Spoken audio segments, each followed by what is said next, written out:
नमस्कार सर. नमस्कार, माझं नाव ओंकार मोहनली. हा पेरूचा प्लॉट किती आहे आपला? 20 गुंठ्याचा आहे. काय वापर करता याच्यासाठी? पूर्ण एसीटी वैदिकचा डोस. बाग धरून 6 महिने झालं. आपली 9 महिने झाड आहेत. 100-110 फळ आहे झाडावर. फळ भरपूर आहे इथं. केमिकल प्लॉट मध्ये ना आपल्या लय फरक. ती बागच नाही कोणाच्या आपल्या केमिकल मध्ये. प्रत्येक केमिकल वाल्याची गळ चालू आहे, त्यात अजिबात गळ नाही. 500 झाडात 50,000 फॉर्म बसलेत आणि बाहेर शेजाऱ्या केमिकलचे आहेत 1 किलोमीटर अंतरावर ते 1.5 एकरात 60,000 फॉर्म बसले. माल भरपूर आहे आपल्याकडे, सेटिंग भरपूर आहे. सेटिंग भरपूर. फॉर्म लावाय आधी पण गळ झाली नाही आणि आता नंतर बी गळ झाली नाही. इतर शेतकऱ्यांना काय सांगाल तुम्ही? 100% एसीटी वैदिक वापरा. इतर कुठल्या गोष्टी नाही लागू नये. तुमचा माल पण गेलाय बऱ्यापैकी. आता 2 टन माल तुटलाय. बरं. साईज किती भेटली तुम्हाला?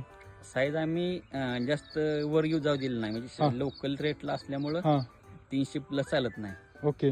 300 आसपास, 300 वर गेलं काढते रिटर्न रिजेक्ट मध्ये काढते. बरं. मार्केटमध्ये ह्याचं काय अनुभव आहे? खूप मालाची क्वालिटी वगैरे? माला क्वालिटीला एक नेपाळला दिलं तर दुसरे 400 रुपये कॅरी गेला, आपला 600 रुपयाला गेला. कारण का आपल्याकडे क्वालिटी म्हणजे क्वालिटी असेल तर आपल्याला पाहिजे तेवढा रेट भेटू शकतो. इतर शेतकऱ्यांना काय सांगाल तुम्ही? इथच्या प्रत्येक शेतकऱ्यांनी 100% एसीटी वैदिक वापरा. ओके, चालेल, ठीक आहे. म्हणजे आपण पूर्ण जरी प्लॉट बघितला एकदम पूर्ण हिरवागार आहे. पूर्ण कुठं सुद्धा पिवळा नाही. बरोबर.